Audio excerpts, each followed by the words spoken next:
Hello and welcome back from lunch. Thanks for joining us again. I'm Roberto Jimenez, CEO of Mutual Housing California and a proud member of Housing California's Board of Directors. Our next session is Act Now and Finance the Future, lenders and investors fueling the ride on the roadmap home.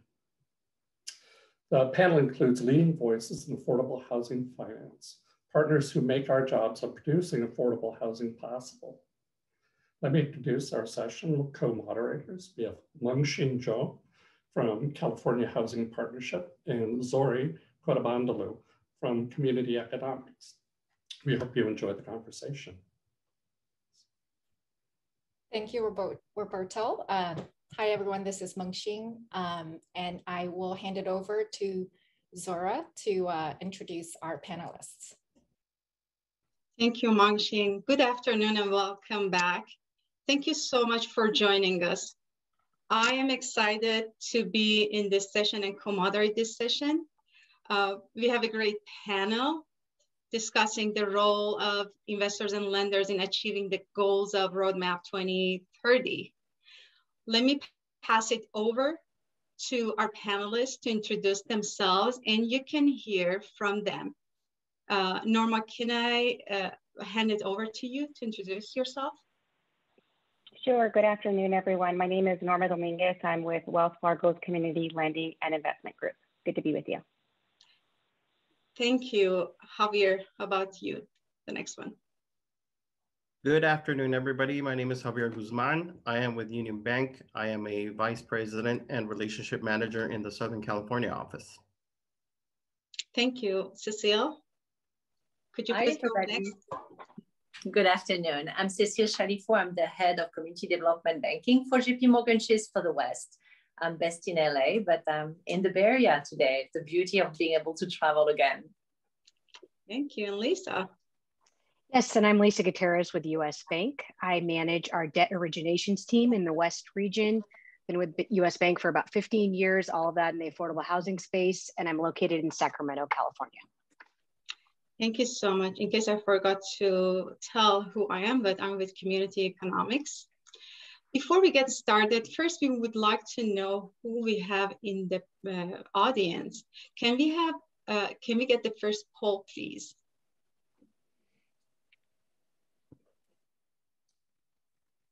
And I appreciate if you go and respond to the poll.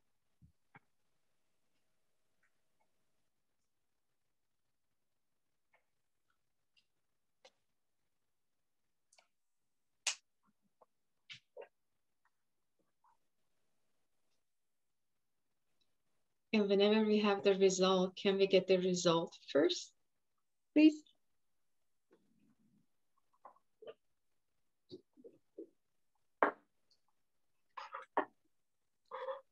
That's wonderful. Diverse attendees. And I need your participant one more time. I'm going to send a link to you, and I'm just trying to share my screen right now. There is a link and the code. Please go to the link and tell us what are the 2 topics you would like to hear from us today. I put the link and the code in the chat box, and we are seeing Word Cloud live together.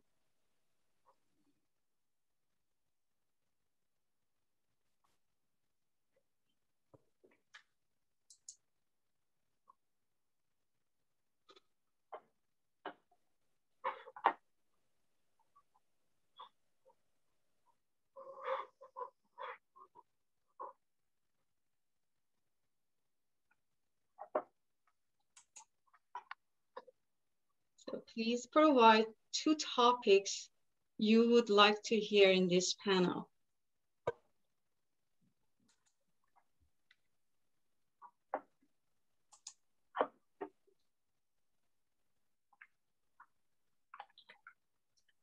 Thank you. Topics are coming in.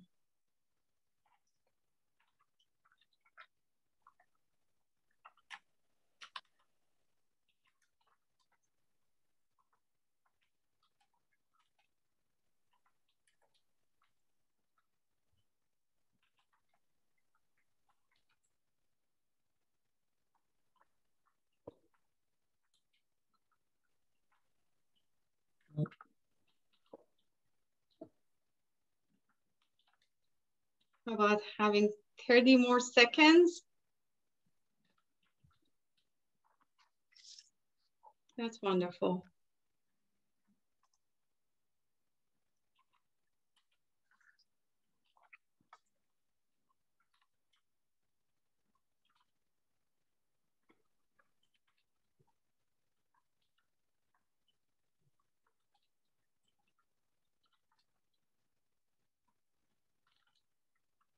I think probably we can go ahead and start, and I will share this screen again before Q&A. Back to you, Mangxing. Thank you, Zora. Okay, so we have a very short session here to cover a lot of topics. So we will get started. But first, I want to share just a very brief outline of what we'll be talking today. So we'll be covering opportunities in creating more affordable housing in California. And then of course, with opportunities, there also come challenges. We'll also specifically talk about meeting the need for Californians who are unhoused. And we're also going to touch on taking action on equity, diversity, and inclusion in our field. So without further ado, let's jump into opportunities. We've all experienced a increase in the financing that's available for our affordable housing industry and developments from the public sector, additional HCD funding, and there's a disaster credit round coming up, and there's possibility about dropping the bond test from 50% to 25%, perhaps happening later this year. As well as a one-time state surplus of $1.75 billion to help move HCD pipeline projects. So that's a lot of credits and projects coming into the market, and we, a lot of them are shovel-ready projects, and we want them to get built as fast as possible. So Norma, would you mind kicking us off in terms of what do you guys have in plan for this upcoming year or even the next 2 to 3 years in terms of how you guys can meet this higher demand for capital? I'll say that at Wells Fargo, what we really focus in the relationships, their existing relationships with our clients, making sure that we're in communication, knowing what's in their pipeline. I didn't mention that I'm a lender. I'm on the lending side, based in Southern California. Our equity team is headed by Tim McCann in San Francisco, and it really is a constant communication with our clients to know, to be prepared on our end, what's coming down the pipeline, and how we can, best meet the need of our clients. There was a question earlier around, CRA or what geographies, and I just want to underscore that at Wells, we don't look at CRA as a criteria. So when a deal comes my way, that's not a check mark that I look to. It really is on the relationships, the existing capacity of our clients, what they have going on. So it really is a constant communication, and I'll say that a number of times because it really is, people, credit, and real estate, and for those who worked with us for a while know that that's a constant flow of questioning and constant flow of communication that we would want to know so that we can be better prepared on what deals we will be taking in the inflow.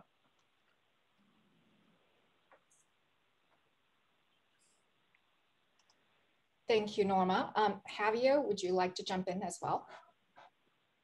Sure. I think for Union Bank, we continue as a tax credit investor, and we do a few investments a year. But we're hoping that will increase if there's tax reform under Joe Biden's administration. Regarding debt, our debt appetite and capacity remains the same. and I'm going to echo Norma here in that we also follow our clients and we're not CRA driven. So I do also discuss pipelines with clients, and you know, it really just depends on where their deals are going and how we can help them as much as we can. I would say there aren't any differences in our targeting. We're equally interested in all areas of need because of that, as well as different types of projects. We don't shy away, but we do need to make sure that they meet the proper underwriting parameters for the bank. I think in the big picture, we're still here. We're going to continue to be here. And we hope that with the new administration and with the state propositions and things coming up, that the affordable housing field may need to see maybe some additional investors in tax credits to come into the space, especially if we're seeing an increase in subsidy money.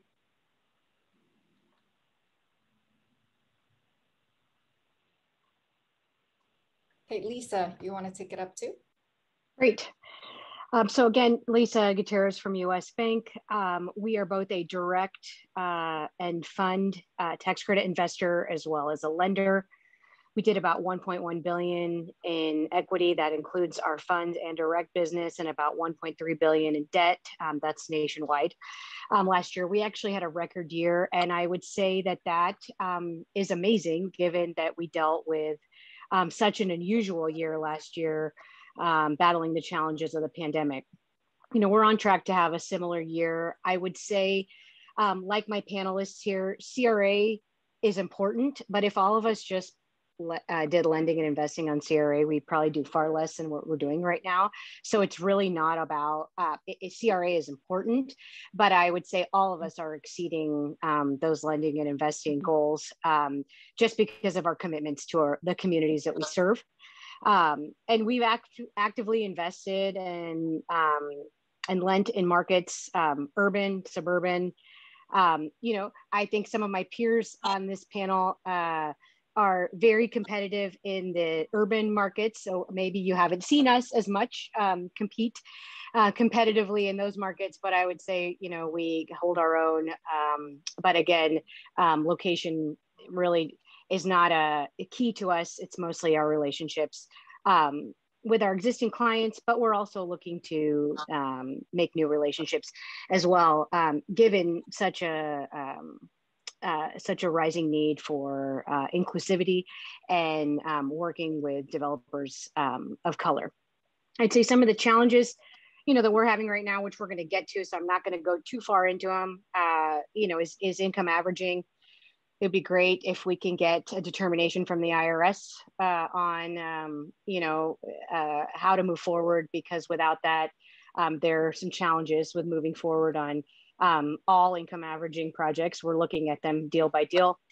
I'd say pricing remains competitive as far as both debt and equity. On the equity side, you know, mid 80s to mid 90s. I'm giving you a large range because we're kind of cagey when we obviously provide pricing on a large stage like this.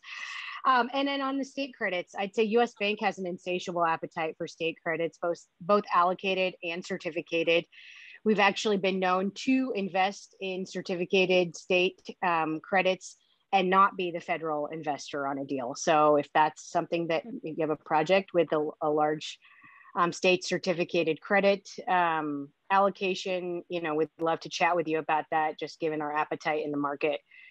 And then I'd say lastly, you know, there's, again, with this new money that's coming from HCD, you know, the devil is always in the details of that, and we're working through that. Luckily, we have a very engaged lender and investor group here in California that's consistently engaged with the California Bankers Association and with HCD on all matters regarding these new funds and how to document properly so we're not dealing with challenges deal by deal, which cause cost and delays and whatnot. So, you know, with that, I think I pass it over to my friend Cecile to give us some thoughts.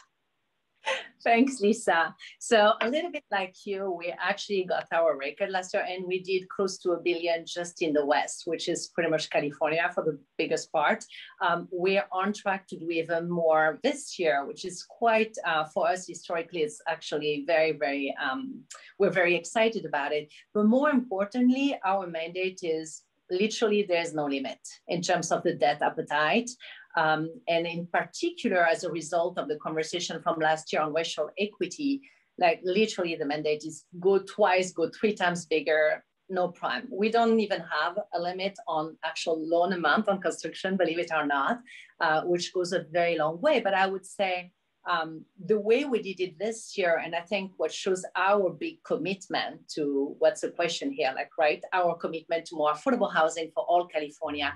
The way we looked at it is we did some of the super large, really complex deal. I'm talking 150 million, even above that on a construction loan, and we don't need participant. But our commitment has been also to do the tiny one, the very mission-driven deal in rural, including some extremely hard and very small and very tight deal. And we can go as low as, 1.5 million or even below. I will tell you, we have done some perm loans that are like close to like $400,000. So that's the extent of our commitment, is to do what we should do, what we can do on pretty much any deal we're looking at. We'll talk a little bit more later about what kind of transaction, but to be clear, that's again, urban and rural, very small, very large, non-CRA driven. We follow our client, as actually, like Lisa said, if we were just CRA driven, we wouldn't do any a quarter of what we're doing. So a lot of it is really our commitment to do it, no matter what that means from a CRA perspective. And again, lots of support internally on that. In terms, so this is on the debt side. On the equity side, obviously, it's a different group for us, as probably all of you know. JP Morgan Chase does equity investment. We're not a direct investor, so you see us only through syndicators. But as you probably know, we're one of the major players in California, and this year more than ever. I would say my colleague would say, like, this year they got to see about 80% of the deals that happen in California. They couldn't do them all, but they stepped up in a major way when some of our competition stepped down, right? So they're definitely at the table. I think their goals are a little bit more, complex than on the debt side, but they're not reducing their commitment in any way whatsoever. So from the firm overall, a big commitment to be at the table for affordable housing going forward. A little bit like Lisa, I would say our eyes are very much on all of this fantastic initiative at the state level. I have been very active with my counterparts in making sure whatever is done on AB 1423 or on the 1.75 million, right? Making sure that somehow whatever gets put together is practical and doesn't add time and money to the projects. But again, we're absolutely supportive and at the table to step in to do all these deals. And with that, I will give it back to Zori. Thank you. I was wondering if Norma and Javier, you want to add something in terms of pricing, state credit, and the equity related items here. As far as I'll stay away from pricing. I think the range that Lisa gave is fine. I'm not gonna venture into pricing, but as far as certificate credits or state credits, yes, we do certificated credits. We prefer the allocated, but we'll do the certificated credits. We've seen them plenty of times. And as far as the type of deals, that was one of the sub-questions. And I think, like most folks around the Zoom, we've underwritten and closed on every type of transaction with subordinate financing, from state agencies, local municipalities, up and down the state. So we don't really shy away from the complex or the smaller deals. As was pointed out, again, underscoring the relationship part of it is what is the deal that our clients are bringing to the table to partner with. So that's what we'll look at, as big or small as they may be. And what about you, Javier? Do you want to add something here? Yeah, I'll just add that we're also interested in state credits, certificated and allocated. It's something that we would probably focus just as much, if not more, than federal state credits. It's something that we're sort of looking at as almost like a more of a priority. So it's something that we will definitely do. We may even do the same thing Lisa's bank does, which is just going to a deal just with state credits. Great. Hi, I would just like to add that we're seeing some questions coming in, and for those questions that we will touch on later in our session, we will answer them as we go through.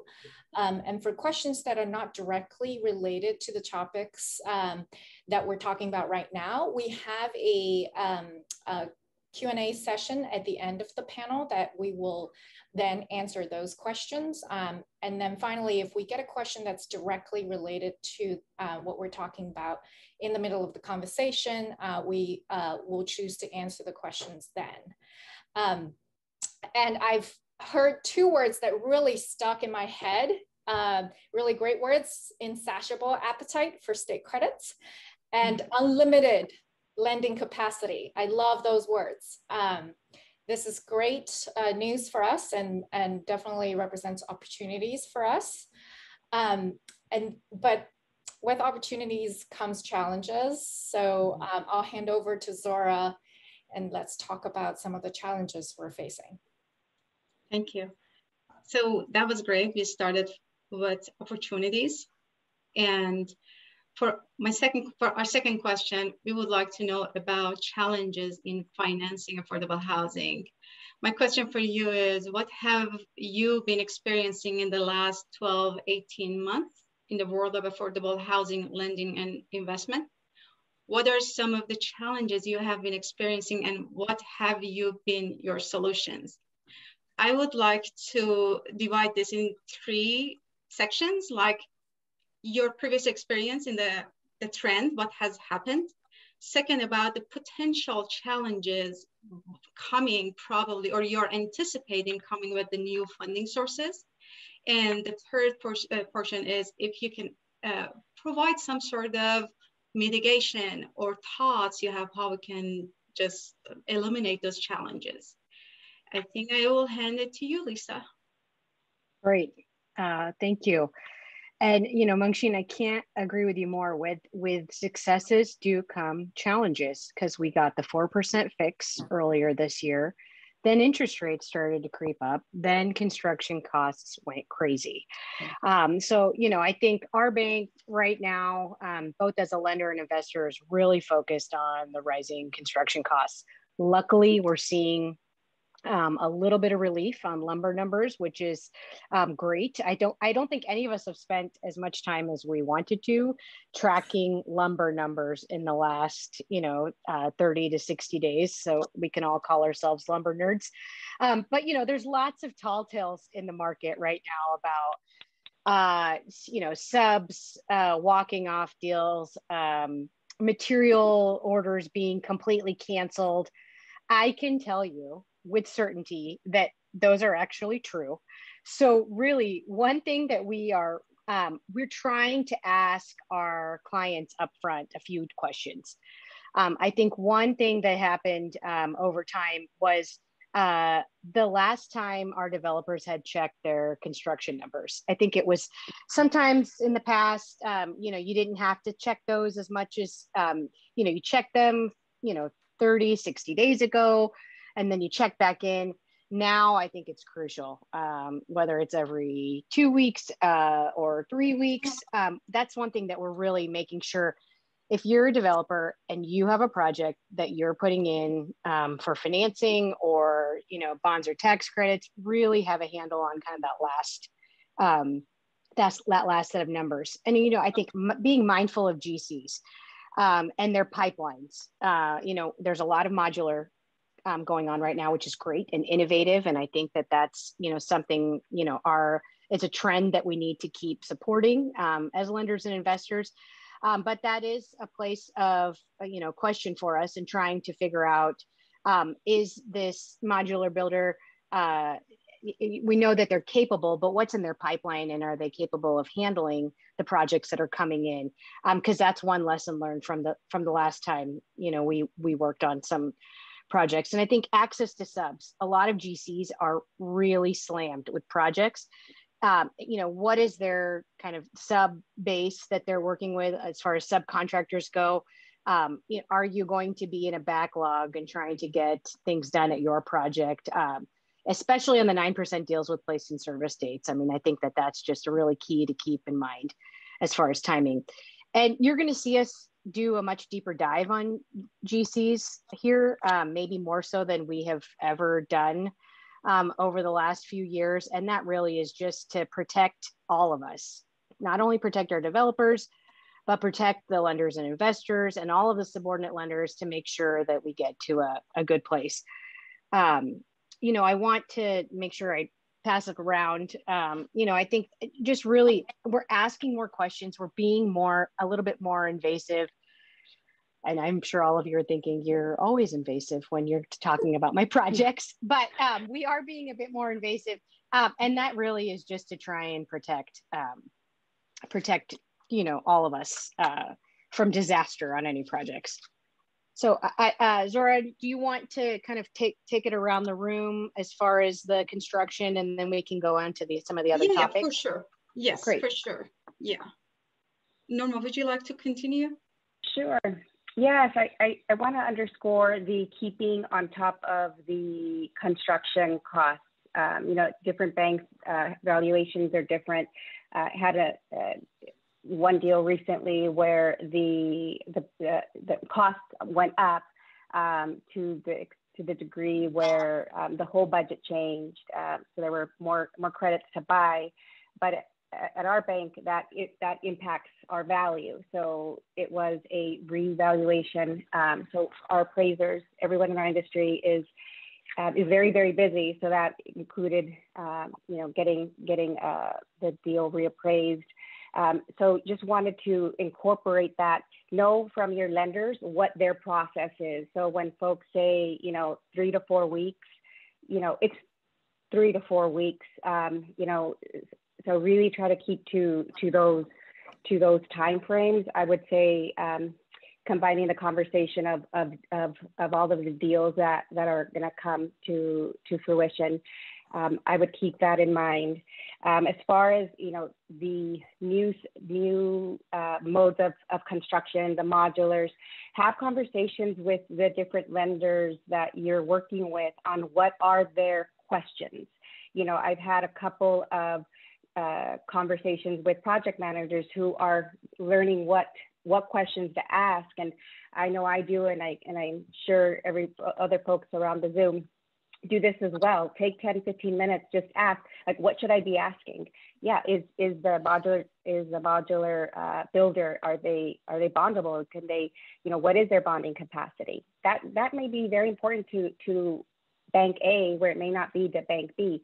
So those type of questions, line those up for yourselves and know what your partners are going to be looking for in their underwriting, because I could take myself and my colleagues at Wells, and I'm sure across the industry, we've all been here in this industry for, I think the average tenure on our team is probably close to 20 years. We're your advocates, and we need the information in order to better underwrite and understand the risks so that we can mitigate those. And as far as the GC, just want to piggyback what Lisa said. We do GC reviews for every single deal, and that means having that conversation with your GC to have their internal numbers are going to be important. So some firms take a little longer to produce those. That's going to be important. So 6-9 month audits from 6-9 months ago are not as helpful. And so we're going to be asking for those. And I think to Lisa's point, I'm sure most of your lenders and investors will as well. So that's what I have for now. I'm sure I'll have more as we continue the conversation. Thank you. Cecile, would you like to continue? Sure. I want to add construction because I think we're all on the same page and I think we all know what the situation is. I would just mention insurance, property insurance. We have had some really, really bad news lately where in some cities there has been a premium added because of the protests last year, believe it or not. And I'm thinking in particular of Oakland, but it sounds like that's not the only one. And literally for deals that are trying to close now or actually are needing an extension, we have some deals that are really struggling to find enough insurance, coverage. I can think of one right now. I mean, you're talking about big deals, right? But where literally they need 13 carriers to get the insurance and not quite actually completely that they need for us to come to finish construction. So I would just say like a lot of things we take for granted in terms of cost at closing, things have been changing quite a bit. So to Norma's point, ask a lot of questions and literally go through every line item. Really, really bad news all over the development budget, I guess. Thank you. Javier. It sounds like I think we all know about the lumber issue now, and everybody seems to be somewhat of an expert on lumber, like Lisa said. We've obviously seen that in deals. And then we've seen some of that trickling down to other things like, because you think, hey, I'm at 90% complete. I don't need to worry about lumber. But hey, guess what? Cabinetry is an issue. And some deals are having issues with cabinetry. Some deals are having issues with appliances and ordering appliances because there's a lack of that. So we've seen a number of things. And then, of course, like Lisa said, and how it's been echoed, capacity with subs. There's just not enough, there's a lot of work and not enough people to go around right now. We've seen all of those issues. I would echo my colleagues' recommendation to keep an eye out on costs. If you're under construction early, take a look at those buyout contracts, look at especially lumber. Although, lumber it looks like it may not be as much of an issue as has been. And some of us are crossing our fingers that that'll come down over the next few weeks. But definitely, appliances is something to keep an eye on and keep an eye on whatever hasn't been bought out. If you're under construction, if you're looking to close right now, try to find out what has, been close to been bought out from your contractor, where, get updates on your costs. All of those things are really important to keep an eye on. And if your lender hasn't told you or requested any information, they surely will in the upcoming weeks. Thank you. Thank you all. Yeah, I guess we're all very concerned about the rising construction costs, and that's definitely presenting one of the biggest challenges for our affordable housing providers now. Another issue that Lisa mentioned briefly when we were talking about opportunities was the challenges that we have for income averaging projects, given the latest IRS guidance on income averaging. And we do have that exact question from the audience about, are you guys still investing in income averaging projects, and what are you doing for existing projects that you have commitments for with income averaging?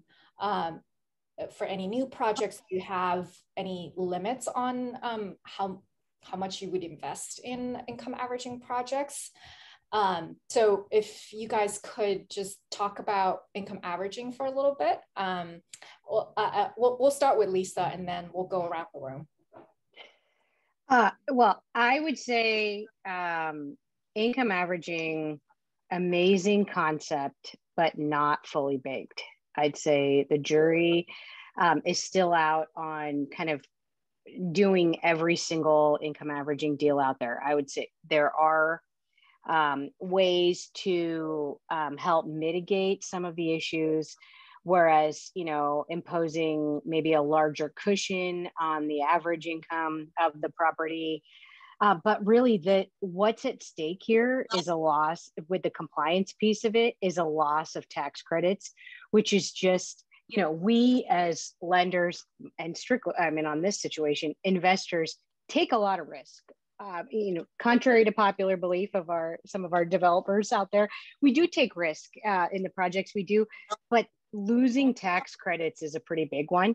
And I think that is really at the heart of what we're looking for as far as the IRS determination is providing some guidance on what we can and can't do so we can avoid having that issue looming above our head. So do I want to say we're completely out on income averaging?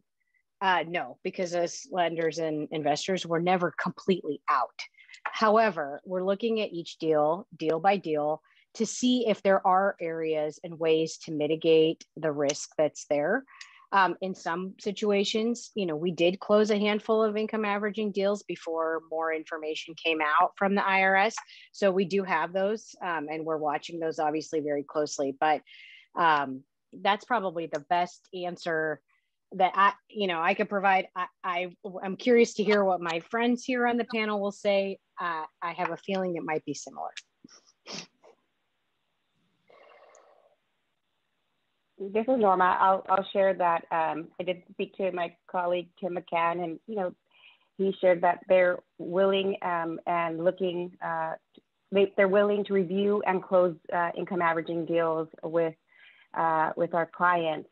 And I think that brings me to my unsolicited advice to developers, which would be early conversations. If you have an income averaging deal, probably not the one you want to RFP, my personal opinion. That's the, you want to have one-on-one conversations. If for this deal, will this work for you? And that way you are really saving, giving yourself and your eventual partner the best opportunity to mitigate the risks associated with income averaging. And I would say for us on the debt side, it's actually not really an issue. We've closed some, we're happy to do more on the income averaging side. I think like Lisa and Norma shared, the challenge is on the credit side, the equity side. And for my colleagues right now, they closed some before we had more clarity. And then right now on income averaging, it would be really hard to get the deal through right now on the equity side. Part of it is because there is so much demand on equity, right? You kind of have to choose what to prioritize, right? So we're eagerly waiting for some clarification to be able to go back in on the equity side. Clearly, that will make a big difference.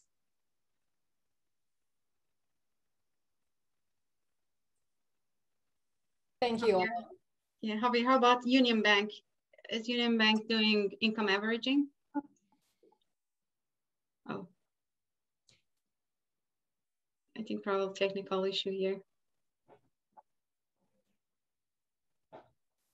Maybe while we wait for Javier to jump back in, we could talk about some of the other potential challenges we are foreseeing with the new funding or like the possibility that HGD funds might actually become available during construction, which will be a huge change from the status right now. So if any of you would like to speak to that point, please go ahead. I'm happy to give you the short, because literally all the banks are discussing it right now, and it's really, really fresh. I think Lisa would agree. And I think Javier and Norma will too. So technically right now the focus is in being supportive and trying to make sure that whatever gets set up in a bill does not tie our hands later on in a way that are not workable for the deals. So we know if the bill passes on AB 1423 in particular, right, that later on there will be a lot of work to do on logistics, with really keeping in mind how to not delay closings, how to not delay draws, how to keep things very fluid. And the banks have done some work in the past with HCD on a standard subordination agreement. We would be looking forward to talk about standard agreement to the extent possible, in the interest of the deals. Like, none of us want to spend more hours closing and funding anything. So Lisa, you were on the same conversation I was on yesterday. Do you want to add to this? Yeah, no, I think you summarized it well, Cecile. I would say, the projects that we finance, the developments that we finance, are key public-private partnerships. So if any of our friends at HCD and others who are involved in this are listening in, the key is communication. If we can work together to communicate, we did this, you know, when the UMRs were being put out and lenders and investors had conversations with HCD, and we actually got to a very positive place and a workable place with them. So I believe that to overcome this specific challenge is going to take communication and just really understanding each group's point of view. And I think we can do that. I'm confident we can do that because that's what we've been doing all along with these public and private partnerships. Each deal is different, but just getting a framework in place. And again, all of your lenders and investors that are really influential in this space are involved in the conversation and have a seat at the table to make comments. So I would be rest assured. I think this is great to have HCD be in at construction, as long as we can make sure that there's, you know, there's no delays in draws, which cause delays to projects or add undue cost to a development. I think that we all have the same motivation on this. It's just a matter of let's just keep communicating. Thank you. If there's no comments on that, I can go to the next question. Great. So our next question is about supportive housing and homelessness. As you know, the state and counties and municipalities across the state now have funding programs with an emphasis on developing homeless and supportive housing projects. How have your experience been with these programs now that you have worked on a number of them? From your point of view, what are some obstacles developing and funding these kind of projects, and how your financial institution work to be part of the solution? Cecile, would you like to start?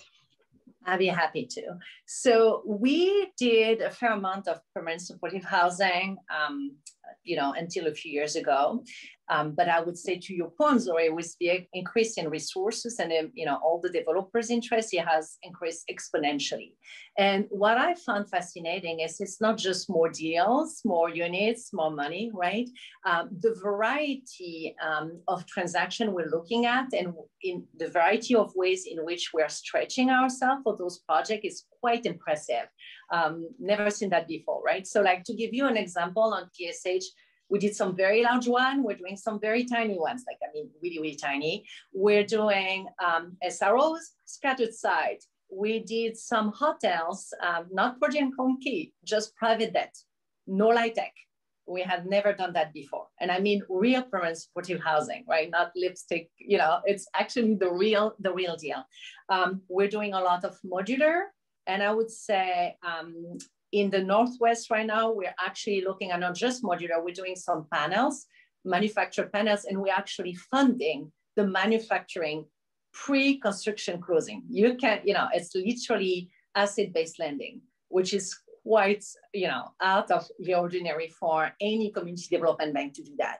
So it has been fascinating to see. I think some of it is because there's more resources, but also that portfolio, for better or worse, did pretty well over the last year, you know, sadly for the reason we know, but it's a portfolio that tends to be highly subsidized. And so it has been very stable, which means our lovely friends from credit love it. So again, like, I feel like I've seen us all stretching in ways that hopefully would benefit all of affordable housing, really focusing on permanent supportive housing. Lots to learn to, you know, to make it scalable to other populations.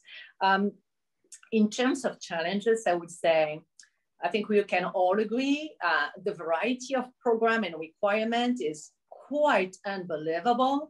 When you're active in all the California jurisdiction, it's like, oh dear God, can anybody make it fairly standard on definition and how this works? Why do we have to reinvent everything on virtually every single deal? It's really impressive how complex we collectively can make those deals for deals that, again, as I shared, are actually doing really, really well. So why does it have to be so hard? But that's the endless question, right? We have had that conversation many times. I would say in terms of all the challenges, clearly, we see those transactions because of the construction cost stretching really high on permanent debt. We're underwriting it, we're comfortable with it. I would say, I still remember the days where we were trying to not have too much conventional debt on permanent supportive housing. I think we all hope we won't have any surprise coming down the pipeline. And I think the conversation in particular, as an example in LA, on the flexible pool going away, all of these things, right? That makes us nervous longer term. We have been very aggressive on underwriting operating subsidies, but we better pay attention to that. So I see a challenge coming there potentially. Another challenge is because there are a lot of resources, there are a lot of new players, and people who have never touched permanent supportive housing. And I can speak for our team, but I will speak for myself on that. As much as I'm a deep fervent supporter of permanent supportive housing, I do think experience matters a lot. And that's not just construction, clearly, it's about management, property management, it's about services. And there are definitely some new players at the table that give us a little bit of pause. So as much as we want to do all of it, we want somebody at the table who actually understands permanent supportive housing and can do it right.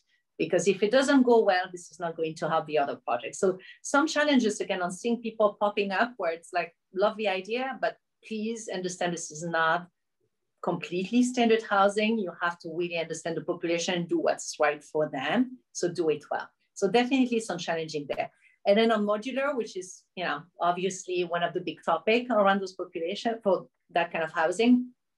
Again, we have done actually quite a lot, but I would say there are definitely questions about capacity overall from all the manufacturers. And are we stretching ourselves a little bit thin collectively on that side? So more to see, but that's the things we're paying attention to on PSH. Thank you. Who wants to go next if you want to add to this one? Yeah, I mean, I think that Cecile and I may have traded notes, on some of this, but I can't underscore enough, her comments about operators. Obviously, we want this affordable housing community to be inclusive and to bring in new development entities and entrants into this, but there's no set your pride aside, and there's no issue with partnering either maybe on one deal or two deals in order to kind of learn the challenges. If you're a new entrant, learn the challenges of this permanent supportive housing space in an effort to successfully execute going forward. It's just super important. I think developers are very key at finding different sources, and they really, that's where a lot of the dollars are being placed, is in that permanent supportive housing space. So it's not any surprise that there's new entrants, but really the long-term viability of these developments is so crucial in an effort, especially given Cecile's comments on the leverage that's being placed, which is the permanent loans and just the increasingly higher permanent loans that we're seeing. I think the challenges we've dealt with are predominantly more administrative in nature and not really much on the operating side, because, we've worked with solid operators in this space. I think there are challenges with the length of some of the, supportive housing subsidies that are out there, the terms of those, are they matching the term of your loan at least, 15 years? That would be helpful, because obviously you don't want to be underwriting that back end. And if something were to happen, I think we did have some ups and downs with the No Place Like Home funds in an effort of who's controlling the reserves and who we need to be leaning on in an effort to rely on those reserves. But I think we're working through that. I think that might be a challenge of the past, because we have a few of those closings under our belt. But otherwise, I think US Bank is committed to permanent supportive housing. We know that it's crucial, especially in California. So actually, I do see a question from our audience that's related to this topic. I'm not quite sure if we're the correct parties to address this, but I'll ask it. So this is from John White. What are our thoughts about equity for permanent supportive housing projects without the benefit of project-based Section 8 vouchers, but instead with an owner capitalized operating reserve, subsidy reserve? The supply of vouchers does not match the need for permanent supportive housing projects that's planned in the pipeline, right? Obviously. So do we have any thoughts, Norma, Javier, or do you guys want to take this one? Sorry, you're on mute, Norma.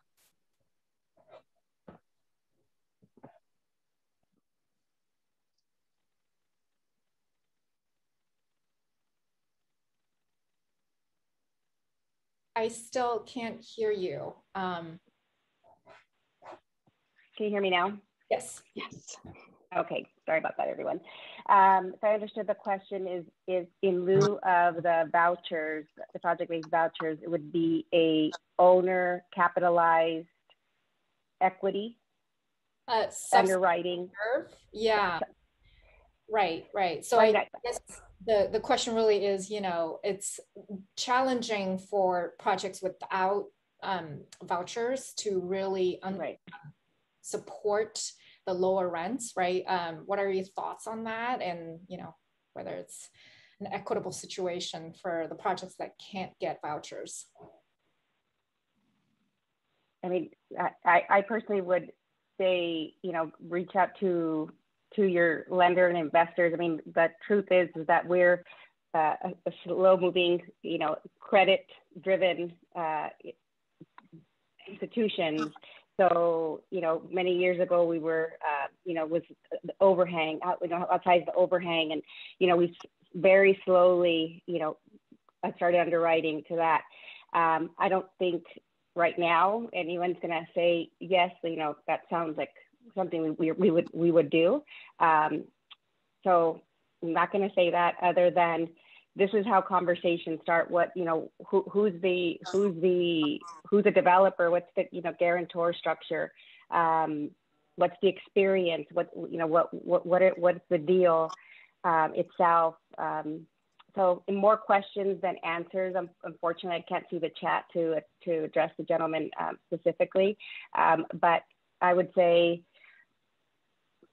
keep the questions coming and the ideas, because at the end of the day, folks want to be a resource, but we're also big financial institutions that have underwriting criteria that doesn't change as swiftly as our clients and industry would want or need us to that time, most times, I would say. You know, I'd say if we're talking about an innovative way to finance extremely low income units, and I think I heard Mangxin say capitalized reserve, if somebody's willing to come in and fund cash in hand with a slight contingency in an effort to take the place of, say, project-based Section 8 or something of that nature, cash is king. So I think any of us here probably would be willing to take a look at a structure like that if there is a financial partner, a private financial partner that would be willing to help finance that. I think we probably do have to get a bit more innovative on that, where those subsidies are coming from. It could maybe not only come from public, but could come from private. But if it's in hand with the lender and investor, I don't see an issue with us taking a look. And hopefully I got the question right. I think it was John who asked. Hopefully we got the question right. But I think if the cash is in hand and it's ample with a contingency to meet that, take the same place of a subsidy, I don't know why we wouldn't take a look at that. So John's question. Sorry, just a second. It's actually not new. I will tell you, like, I know in the central region, very different state, not my region, right? We have a developer doing that right now with a foundation funding a big reserve instead of operating subsidies. So it's going to come down to size and making sure the money is really there and available. But that's actually, there are some precedent for that. Yeah, exactly. It's about having a big reserve, capitalized operating deficit reserve in the budget, correct, which is staying with the partnership. Yeah. Mm-hmm. And then we had another question, actually, probably we can address here. There was a question on the underwriting requirement and required reserves, operating reserves, 3 months versus 6 months. What are your requirements on that?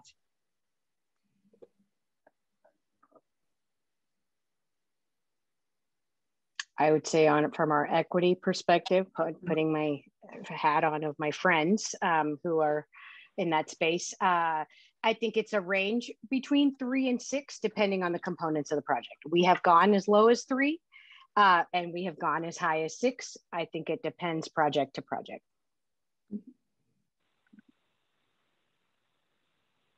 I'd underscore that. Go ahead, Norma. That was it. That what I've seen as a lender with my wealth counterpart as equity, seen the range, again, underscoring the deal by deal nature and the early conversations. I can't underscore that enough, especially as the industry is revving up for more deal flow.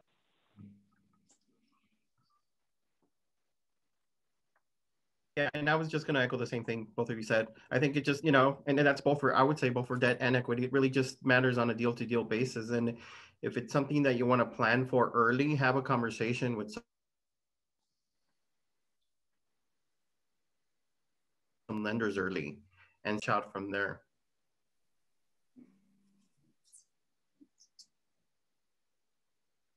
Thank you, Javier.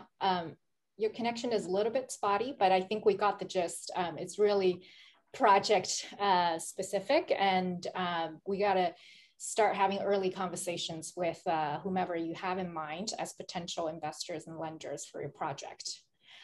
So I'm just being mindful of time here. We do have another important topic to address, and we have about 15 minutes left. So I want to bring our attention to another very important topic in our field right now. And this is actually a question from the audience is also mentioning this topic. And it's about diversity, equity, and inclusion. And specifically, we would like to address this from 2 angles. The first one is access to capital for the Black, Brown, Indigenous, Asian Americans, and Pacific Islanders, and other people of color, the organizations that are led by these groups, as well as, you know, organizations that work in disinvested areas that serve this population. What are your institutions doing to, you know, create more equitable access to capital for these groups? And then the second part of the diversity, equity, inclusion question is, how do we make sure that, you know, we include people from these groups to work in our industry, and especially at your institutions, right? So Javier, would you like to kick us off on this one? Yes, and I'm going to try to be short and sweet, since all of a sudden I seem to be having a lot of internet issues. I think in general on how the institution plans to bring more diverse talents into the industry. One big thing that I'm a personal proponent of, and I know the bank is the sponsor LISC HDTI program.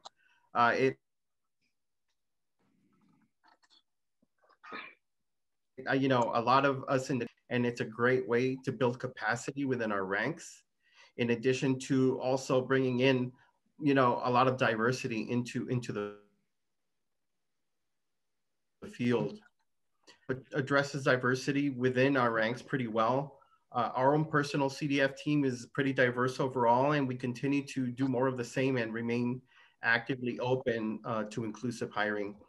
I would say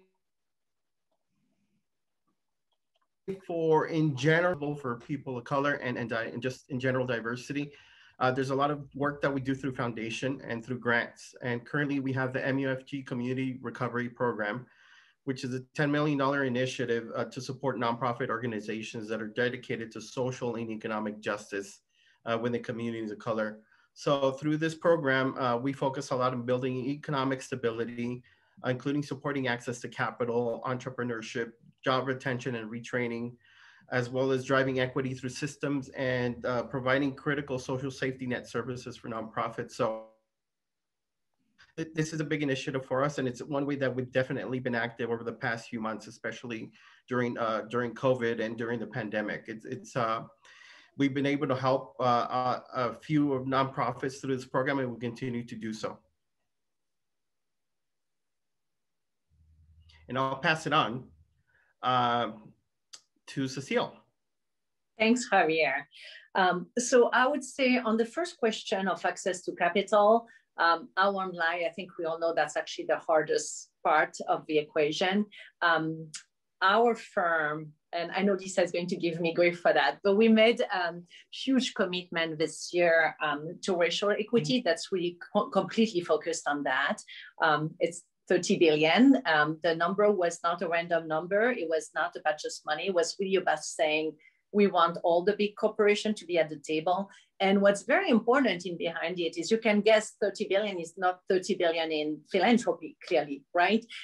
The message was really, this is about changing the way we do business. If you really want to change the system on racial equity, you have to really change a lot more deep things in terms of how we do business. So think about home lending, lending to small businesses. Obviously, that does include different profile and more diverse developers.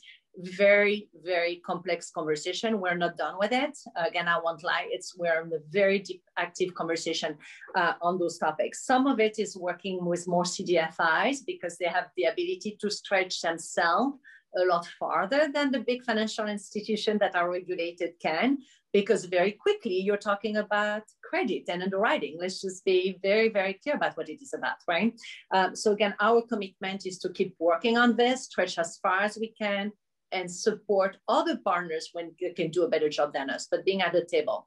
On the philanthropic side, it's obviously supporting a variety of programs, like Javier was saying, including the NPH program on leadership and bringing more diversity to our lovely industry of affordable housing, making sure we actually do what we tell other people to do and have that diversity in-house. I would say in terms of bringing more people to the table, I'll give you an example of what we're doing, right, in bringing diversity, including within the firm. One of the things we created is a new position for commercial real estate, including affordable housing. I'm hiring 2 people who will fit that bill, hiring specifically people who come with a different background, people who don't have commercial real estate experience for a variety of reasons, and training them in-house. But that's our commitment, was really, we don't just need to give money to others. We have to do it ourselves and bring more resources to the community. Hopefully, to the industry, hopefully they will stay with us. Maybe they will go work for developers, for CDFIs. It's really bringing them to the table. So that's an example of where we're really trying to stretch on diversity and equity in very concrete ways. Thank you, Cecile. Yeah, Norma, would you like to take it up next? Sure, let's see. Can you hear me now?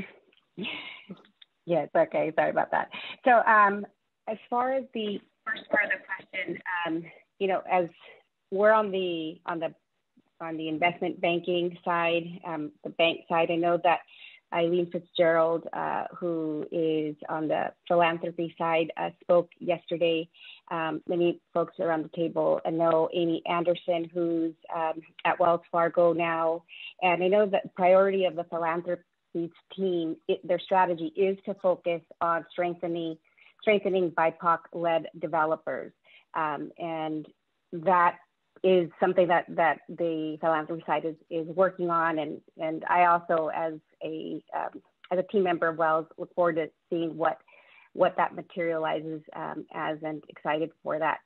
As far as like diversity within, you know, the ranks, I think I'm not alone in that. 15 years when I was starting, you know, my career, I had no clue what this industry was about.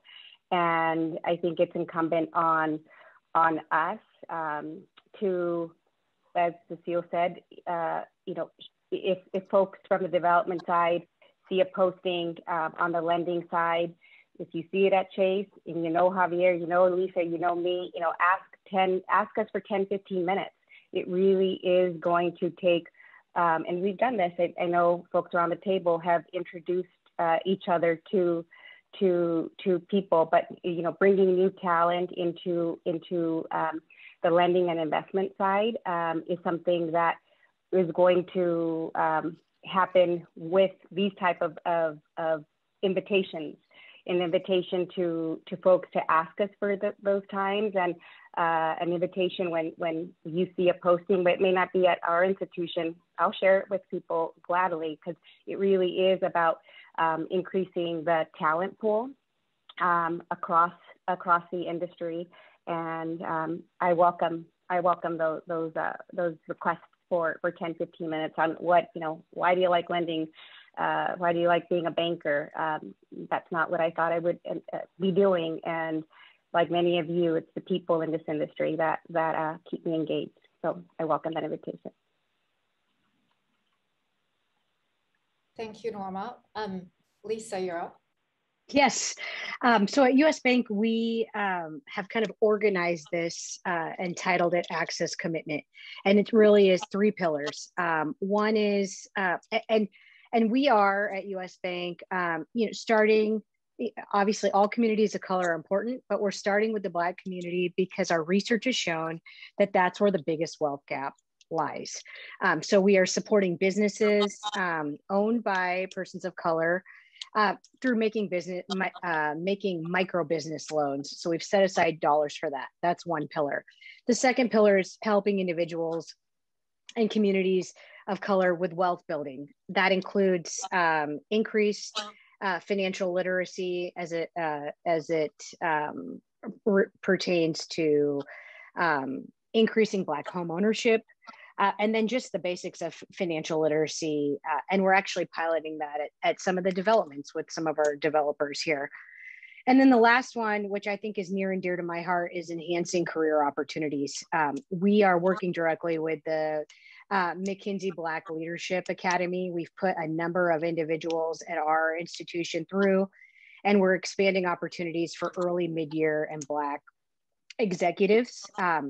We have a managing committee sponsorship program where we're pairing our management committee of the bank with individuals within the bank, Black individuals or persons of color, in an effort to kind of for a mentorship, and just really kind of trying to elevate persons of color within the institution.